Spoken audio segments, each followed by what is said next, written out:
Look up at the night sky and you will see a familiar silver companion that has quietly watched over our world for billions of years. We often think of the moon as a dead, unchanging rock, but the truth is far more mysterious and intimately tied to our own existence. What if the key to understanding Earth's unique ability to harbor life is hidden in the dusty, silent craters of our nearest celestial neighbor? Our home planet is undeniably strange when compared to the rest of the rocky bodies scattered throughout the inner regions of our solar system. Venus is nearly identical to Earth in both size and weight, yet it orbits the Sun entirely alone, completely lacking a lunar companion. Mars, while roughly half the size of Earth, possesses 2 moons, but they are incredibly tiny, barely large enough to cover a modern city. You could easily fit both of these diminutive Martian moons inside the city limits of Chicago with plenty of room to spare. When we zoom out to the massive gas giants, we find large moons, but those are orbiting planets hundreds of times more massive than Earth. Jupiter is over 300 times more massive than our world, yet its largest moons are roughly the same proportions as our own. Earth's situation is a bizarre cosmic anomaly, possessing a massive moon that seems drastically oversized for a planet of this relatively modest stature. Scientists have spent decades trying to figure out exactly how the Earth ended up in such a highly unusual and seemingly improbable gravitational relationship. To solve this profound cosmic puzzle, we must look to the physical evidence scattered across the lunar surface, waiting patiently for us to retrieve it. When astronauts first walked on the moon in the mid-20th century, they brought back large quantities of ancient rock and fine powdery dust. Researchers analyzing these precious samples immediately noticed something entirely unexpected that forever altered our understanding of planetary formation in the solar system. The chemical signatures of the rocks retrieved from the lunar surface shared nearly identical molecular characteristics with the rocks found right here on Earth. If the Earth and the Moon had formed independently in different parts of space, they should be composed of entirely different basic materials. Most planet and moon relationships are thought to form when a wandering celestial body is simply captured by a larger planet's powerful gravitational pull. However, the undeniable chemical similarities suggest that our planet and its grey companion are more like identical twins born from the exact same violent event. This realization birthed the prevailing scientific hypothesis known as the Big Splash, detailing a catastrophic origin story for our seemingly peaceful night sky. According to this theory, a rogue planet the size of Mars collided with a young Earth shortly after the dawn of the solar system. This colossal collision, often called the Big Splash, released enough energy to liquefy both of the involved planets into a molten sea. As the rogue planet's core sank deep into the Earth, a massive chunk of our planet's outer layers was ejected violently into orbit. Gravity eventually pulled this debris back together, forming a mini-Earth that cooled into the grey, cratered partner we see in our sky today. Yet, despite their shared birth, the Moon and Earth are radically different worlds, and this leading theory is still exactly that, a theory. To truly prove how we came to be, we need more than just old Apollo samples. We need to explore the Moon's most hidden regions. For the past 5 years, the Chinese Space Agency has taken the lead, sending sophisticated robotic explorers to solve these ancient lunar mysteries. Their journey begins on the far side of the Moon, a place often shrouded in popular myth but rarely touched by human machines. Contrary to the famous Pink Floyd album title, this is not the dark side of the Moon, as it receives plenty of sunlight. Because of tidal locking, the Moon always shows the same face to Earth, leaving the far side invisible to us for all of history. You might expect the far side to look just like the near side, but nature has provided us with a startling geological surprise. The side we know is covered in dark, smooth plains of ancient lava called maria, created by volcanoes that once erupted on the surface. But on the far side, these dark lava plains are almost entirely absent, replaced by a rugged landscape of mountains and thousands of craters.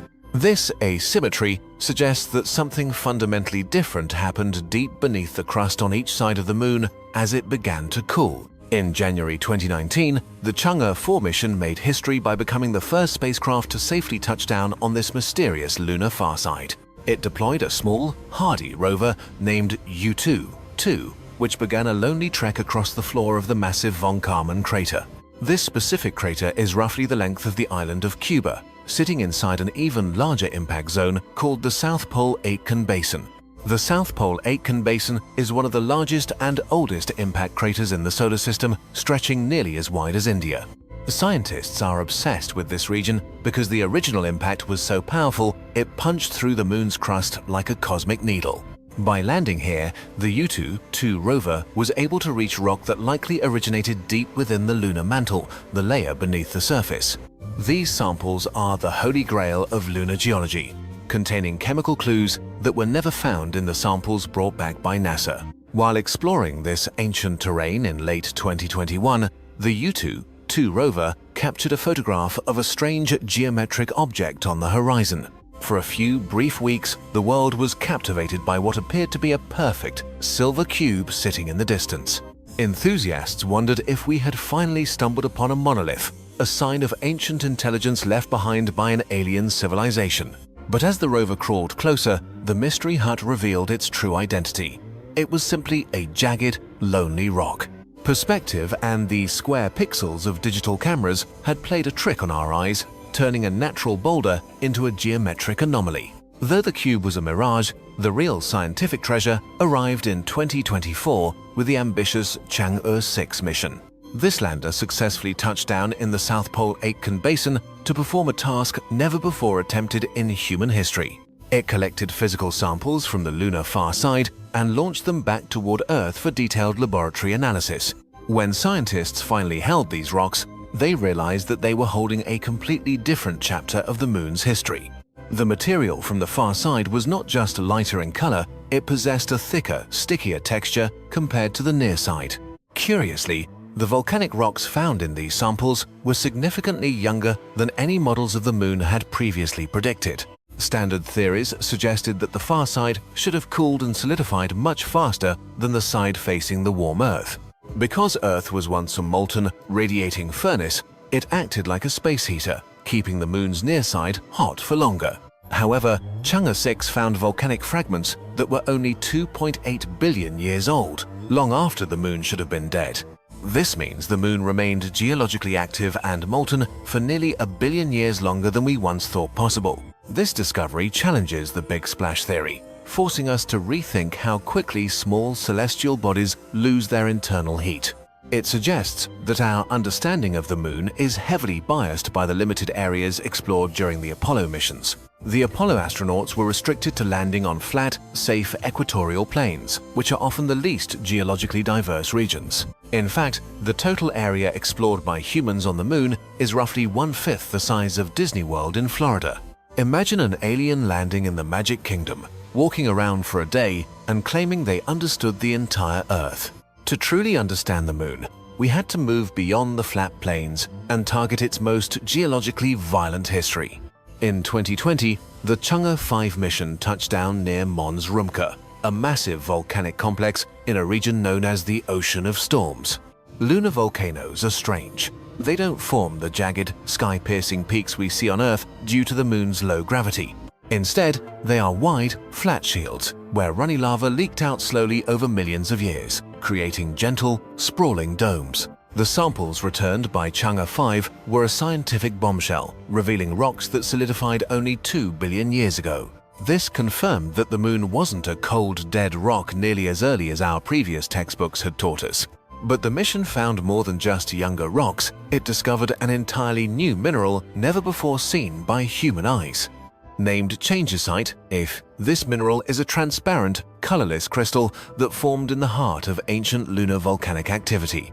While the first grain discovered was smaller than a human hair, its chemical composition told a story of immense value.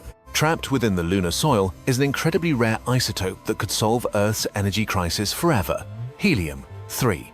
Helium-3 is deposited on the moon by solar winds, which have been sandblasting the lunar surface for billions of years. On Earth, our powerful magnetic field acts as a shield, deflecting these solar particles and preventing helium-3 from reaching us. This rare gas is the perfect fuel for nuclear fusion, a process that could generate massive amounts of clean, limitless power. Unlike the nuclear fission used today, a helium-3 fusion reactor would produce no dangerous radiation or long-lived radioactive waste. While we don't have the technology for fusion reactors yet, the moon is essentially a strategic gas station for our future. Even more surprising was the discovery of something we once thought was impossible in such a dry, desolate environment. Analyzing the Chang'e 5 samples, Chinese scientists found actual water molecules trapped within the lunar soil in unexpected places. This wasn't just ice hidden in a dark frozen crater, this was water found on the sun-drenched side of a volcano. The water exists inside a new mineral called ULM1, a hydrated salt where water molecules are chemically bonded to the rock. This rock water suggests that the moon's moisture is much more widespread and accessible than we ever dared to imagine. The discovery of widespread water molecules changes the fundamental calculus of human space exploration and long-term lunar survival. If water is locked within the soil everywhere, future explorers won't be tethered to the dark, frozen shadows of the poles. Water is more than just a drink. It is a vital source of oxygen for breathing and hydrogen for rocket fuel. These Chinese robotic missions are not just collecting rocks for curiosity's sake, they are scouting the terrain for a permanent home. While NASA's early missions were like a short camping trip, China is meticulously laying the groundwork for a lunar village. They are investigating how to use the lunar soil itself to 3D print structures, turning regolith into bricks for radiation-shielded habitats. This shift from exploration to habitation represents a new era in our relationship with our closest celestial neighbor. However, the moon remains a harsh and unforgiving environment with extreme temperature swings and a constant rain of micrometeorites. To survive there, we must understand the moon's history as deeply as we understand the history of our own continents. Every new sample returned to Earth provides a piece of a giant, billion-year-old puzzle that is still far from complete. One of the most haunting mysteries remains. Why is the moon so lopsided with all the volcanic activity on one side? Some scientists propose that a second, smaller moon once orbited Earth before crashing into the back of our current moon. This big splat theory suggests the far side is actually a thick layer of space debris pancaked onto the original surface. Whether it was a second moon or the heat from a young Earth, the answer is written in the lunar chemistry. Each mission, from Chang'e to Artemis, is a step closer to hearing the moon's side of the story of our creation. We are beginning to realize that the moon is not an alien world, but a piece of our own world's soul. It is a time capsule, preserving the history of the early solar system that has been erased on Earth by wind and water. By studying the lunar surface, we are essentially looking into a mirror that reflects the violent birth of our own planet. The robots currently roaming the grey dust are our eyes and ears in a place where humans cannot yet easily walk. They are the pioneers of a new age, where the moon becomes the eighth continent of Earth rather than a distant light. As we continue to peel back the layers of our celestial companion, the boundary between us and them begins to blur. We are finding that the moon's story is not a separate tale of a distant rock, but a missing chapter of our own biography. Every grain of dust analyzed by a rover on the far side tells us something about the fire that forged the ground we stand on. The discovery of helium-3 and water molecules suggests that the moon may not just be our history, but our future survival. It is a silent sentinel that has protected Earth from asteroids and stabilized our tides, allowing life to crawl out of the oceans. Without this oversized, unusual partner, the Earth would be a much more chaotic and perhaps even lifeless place. Our presence on the lunar surface is no longer a matter of if, but a matter of when and how we choose to live there. China's robots are merely the scouts of a much larger migration, one that will eventually include scientists, miners, and families. We are standing on the precipice of becoming a multi-world species, using the moon as a gateway to the rest of the stars. But as we look out toward the red horizon of Mars, we must never forget the grey world that made it all possible. The more we learn about the moon, the more we realize how little we truly know about the complexity of the universe. Is the moon a lucky accident of a cosmic collision, or are such partnerships common among life-bearing planets in the galaxy? Could there be other civilizations looking up at their own big splashes, wondering the same existential questions about their origins? For now, the moon remains our greatest laboratory, a pristine wilderness where the records of the ancient past are perfectly preserved. It challenges us to be better than we are, to collaborate, to explore, and to protect the fragile blue marble it orbits. The robots will continue their lonely work, drilling into the mantle and mapping the hidden ice of the South Pole Basin. They are writing the manual for our next great leap, ensuring that when we finally return, we return to stay. The moon is no longer a mystery to be feared or a target to be conquered, it is a companion to be understood. So, the next time you look up at that bright silver disk in the sky, remember that you are looking at a piece of yourself. And ask yourself, what other secrets are still waiting for us up there, hidden in the long shadows of the lunar far side?